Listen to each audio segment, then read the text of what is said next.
Welcome back, guy mates. We've had a good winter. I know I haven't put many videos out. Done quite a few shorts, and I've done quite a bit of little videos on TikTok and my Instagram. So I've been doing bits on there, but I haven't done much with the pond. So let me spin you around. Right. So here we go, guys. So covers are obviously off. It's been, I think I took mine off about 5 weeks ago. I couldn't wait any longer. I was doing my head in. And my missus was saying, "Get them off. They look a mess with them on now. Get them. Let's get it looking decent again." So off they came. And I've been slowly letting the water temp get up. I haven't had my heater on. I haven't heated the water. I think I kept it at about, over the winter, I did set my heater to 7 degrees so they didn't get too cold, but I didn't heat at all. So the water's naturally got up to 16, 17 in this glorious weather. So last night I did put the air source heat pump on. We're on 18 degrees, so I'm going to maintain 18 now. I've put the feeder back on. That's all up and running again. It's feeding 5 times a day now at the moment. Because I didn't want, what you don't want to do after winter is start feeding the food in the hotter temp in the day, and then when the water temp crashes in the night, the fish will suffer. So the immune system's up now on 18, so we can start feeding them properly. So like I say, I'm starting off with just 5 times a day, and probably keep it at that now for another month, and then I'm thinking of whacking it up to 24 degrees then we'll get some food in there. So you can see the bowl floating. What I'm doing, obviously I'm gonna do a couple of scrapes. It's after winter. I have suffered with a little bit of carp pox. My Hitsuri, let's see him, oh, he's there. He suffers around his face. Once the temperatures go 17 and below, he gets carp pox all the time. But it's cleared up already. There's a little bit on one of the Hitsuris.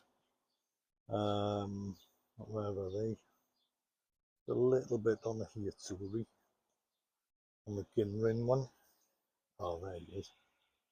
It's a little bit on that one. I don't know if you can see it. But apart from that, everything's good.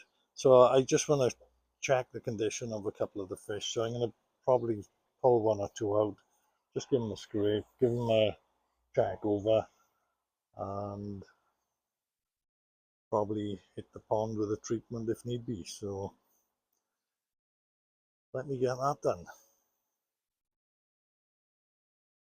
So I just grabbed out one of the Omasako Shiros. I just measured him up, but it's actually 38 cm, so doing pretty well. See a little bit of, but he's a little bit stressed, tiny bit veiny. It may have been because I got him in the bowl. It's probably because he's coming out of winter, so I'm going to give him a scrape. He's probably got something there, but I've checked him over. Everything's all in order. So yeah, I'm going to give this one a little scrape, and then I'll pick another one out.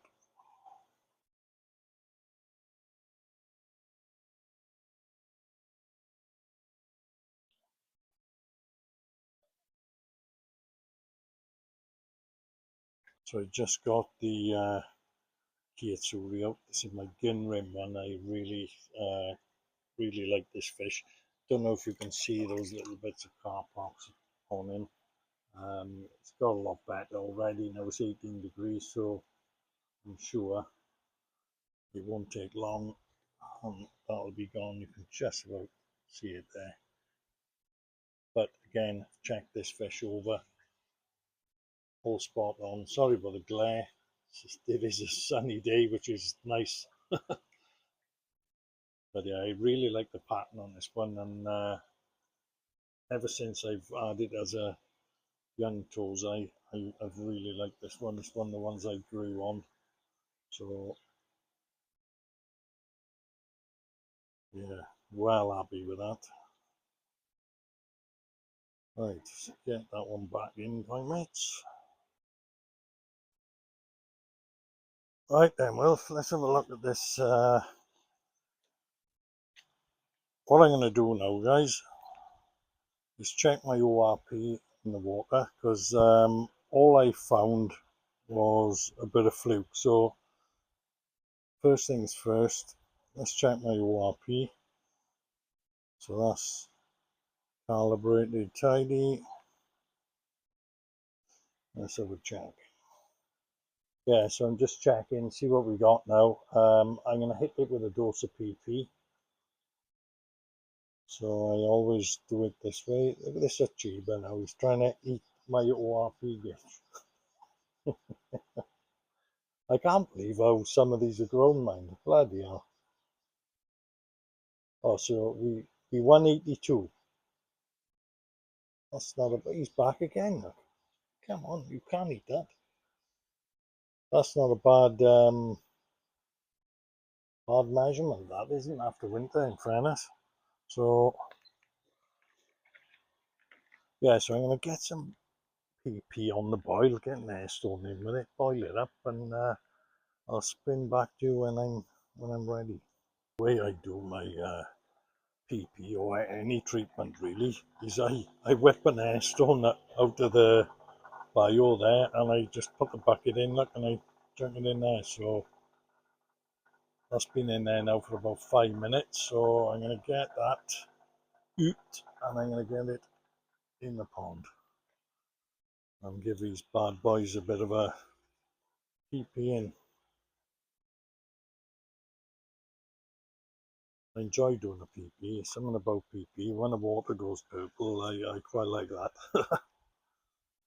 Obviously, guys, when you're doing a PP, always have hydrogen peroxide on hand, or sodium phosphate if it works. I got some sodium just in that tub.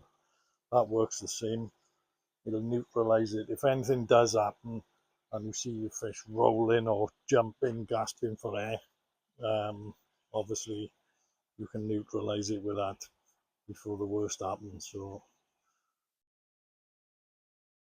So I'm going to knock the UV off. I'm going to get my air bar on so there's plenty of air going through.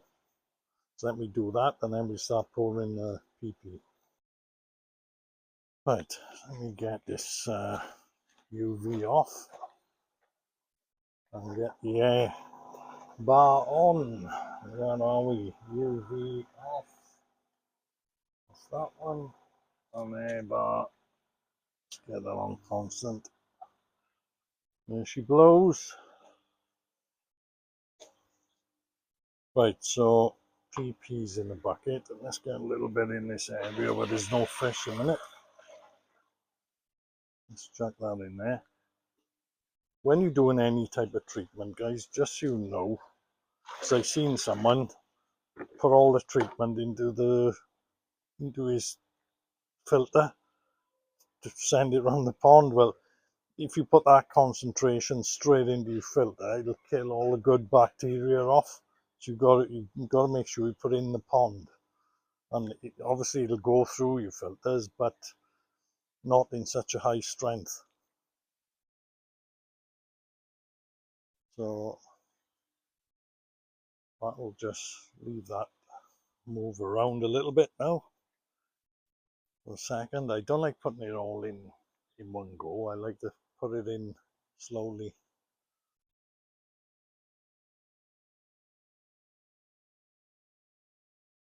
Fish don't normally mind it, in fairness. When you've got a very high dose in, you do know, because they will be a little bit on edge in there, but at the moment they're fine. You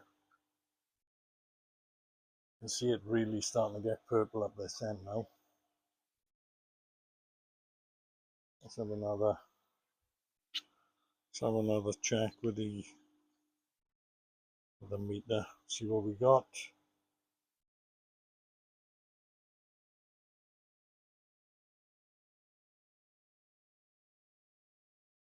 Yeah, well, that's gone up already now.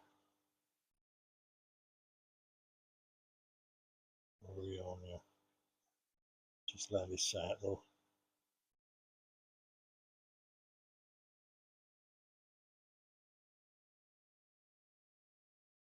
Yeah, she's up to 390 there with that now. So let's let it push itself around the pond first before we make a decision exactly where it is. But to me, that looks good so far.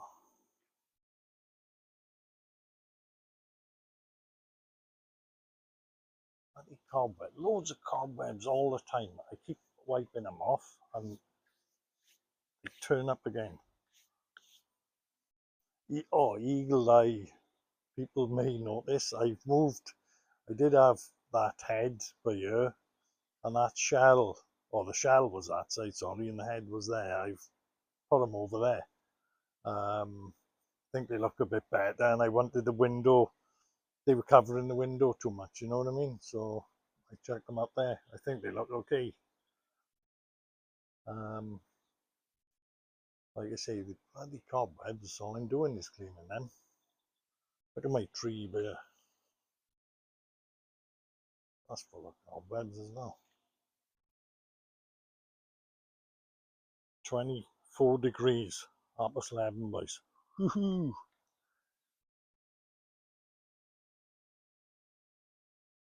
Didn't see my tree when I went over there. What do you think of that bad boy then? Happy days. Excuse that wood behind us for burning in my fire pit.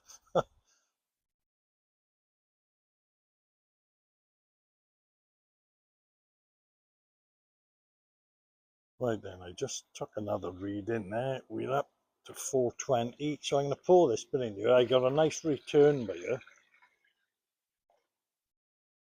I got a lovely return coming in. It runs down the outside of the pond, and I got a 2-inch return which pushes in there. So I've got a lovely circulation of flow. You can probably see it, the shower's pushing it this way. There's 2 returns in the back there under the shower, and I got one here. So because of the length of the pipe, I've got this one turned down, but you can see if you put your hand in the pond, you can feel the flow coming off down there. But the main flow is coming from that end. So with the shower as well, pushing it this way, that's directing it that way. You can see the flow, look, coming across. So, yeah. Well happy with that, Ralph. Well happy. Right, let's have a look what we got.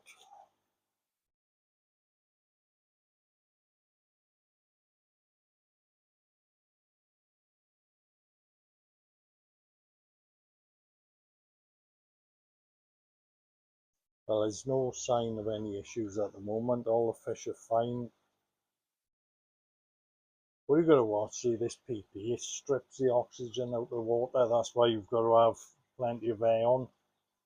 And I got plenty of air in my biochamber, so there's a lot of air coming into the pond under the water as well, so that's fine. You can always add air stones. If you're in doubt, put plenty of air into the water. Add more air stones, even if you take them out when you finish, but get them in just while you're doing the treatment. There you are, we're up on 450 there now.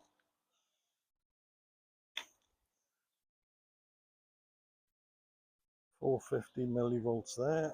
Let's get some more in.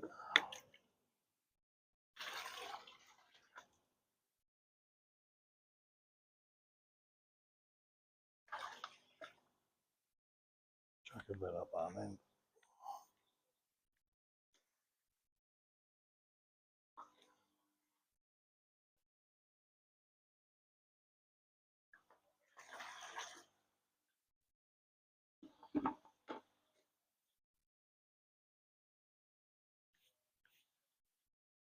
Right, we'll leave that settle a minute.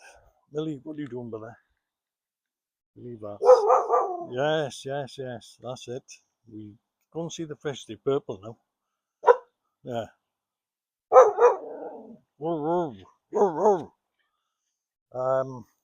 Yes, we leave that settle now for a couple of minutes, mates, and I get back to you.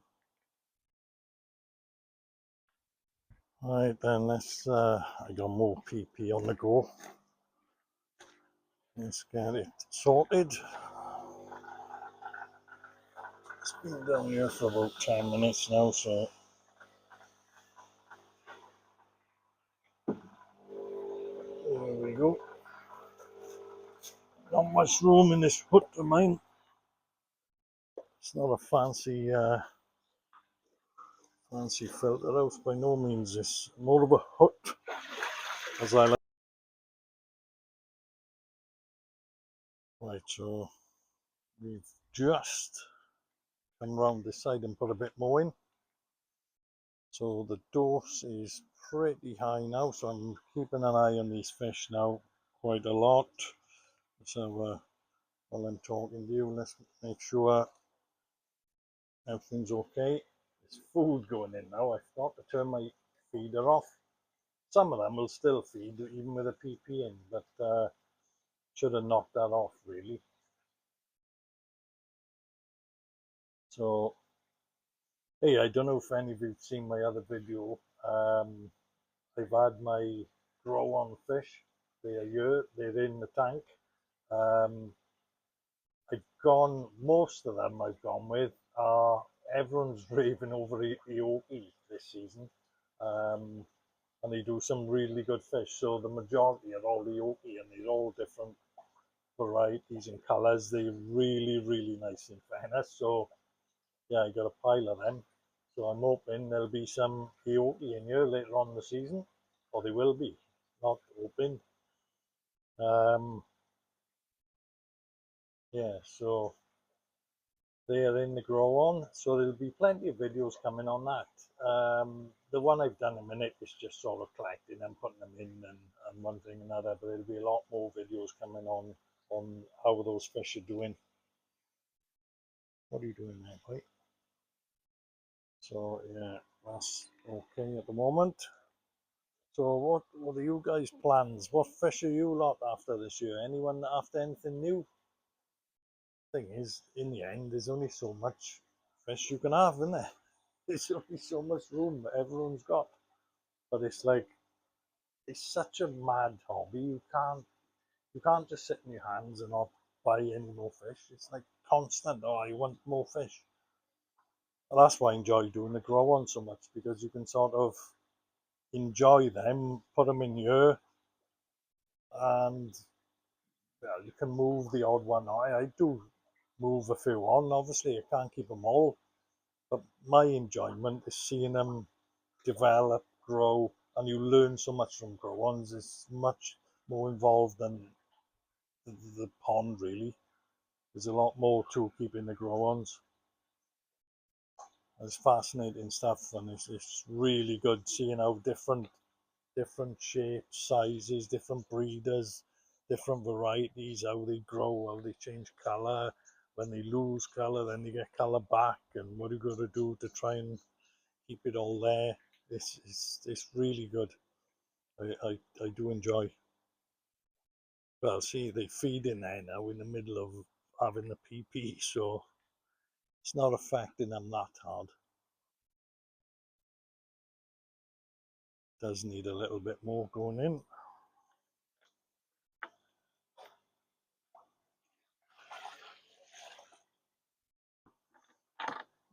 We're really cranking up this now. Like I say, I am keeping a close eye. Right, well, I'm going to quickly go in and flick the kettle on because I could do with a quick swill.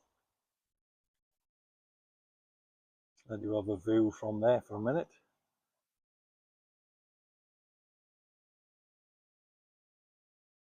Yeah, everything's going good. So I've hit it now with quite a lot of PP. Like I say, this is the proper way of doing it. I know exactly what millivolts I've got in there. So I know what my ORP is.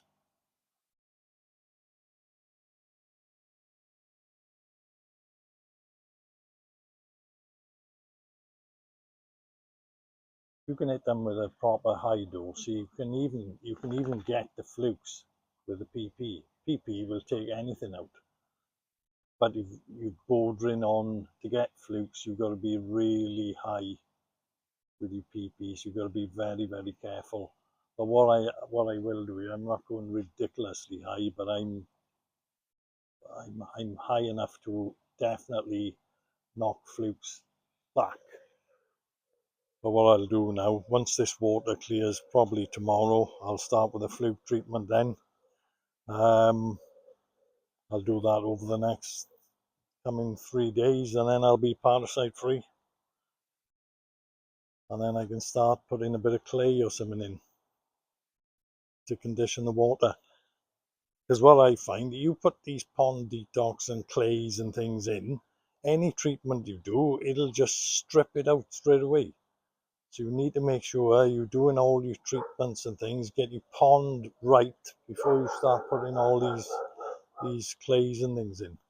Because they do seem to, or from my experience anyway, they tend to, you know, you can put the PP in and the water will just go brown within 5-10 minutes. So, because I do like using the clay, and these you know, they do take a lot of things out of the water, so they're really, really good. And I've been using one the last, like I say, good year. But if I can get my parasites all gone now before we start, I'll I'll be right then to start using my conditioners. There you are, look, guys. Avez-vous cuppa? Nice cup of tea.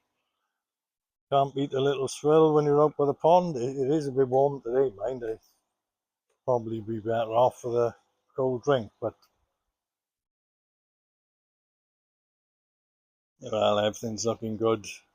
There's no gasping for air, jumping, rolling, anything like that. So we're all good.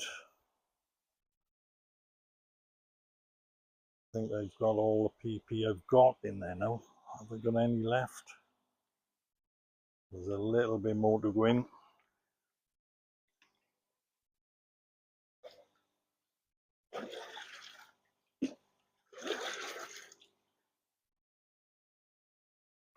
That's the last bit in.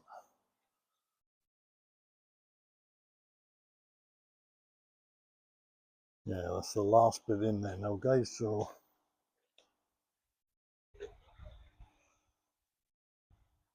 say sorry for the glare. There's a lot of water movement on a minute as well, because obviously the air bar's on. So as you can see, there's nothing struggling. Because I have got two sentimental koi, which my boy bought me for Father's Day. Oh, they gotta be, yeah, they must be about 18, 19 years old now. The two big yellow ones, they sort of wacky they are, but you know, I would never take them out here. They've always been part of the pond since I've had them. But apart from those two, everything else is all Japanese. But what I like doing now, I'm not getting attached to any of the other fish. So when I feel like a change, I move them on, if you know what I mean. So like I got 5 Omasako Shiros in here. I don't really want 5 of them. You know, I got a Goshki Beer going over there, that Goshki. There's quite a few. I got a nice Yamabuki in here. There's a couple of fish that, you know, I'd move on because it's nice to put someone else in. So, and then you've got your favourites, obviously, that you're happy with and you wouldn't move on at the moment.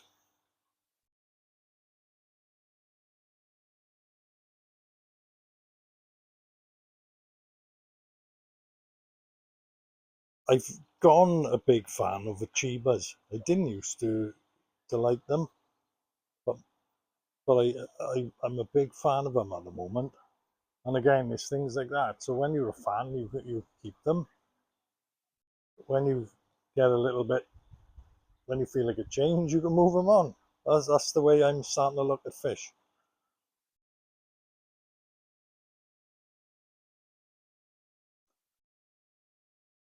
Don't know if you can see much with all this glare.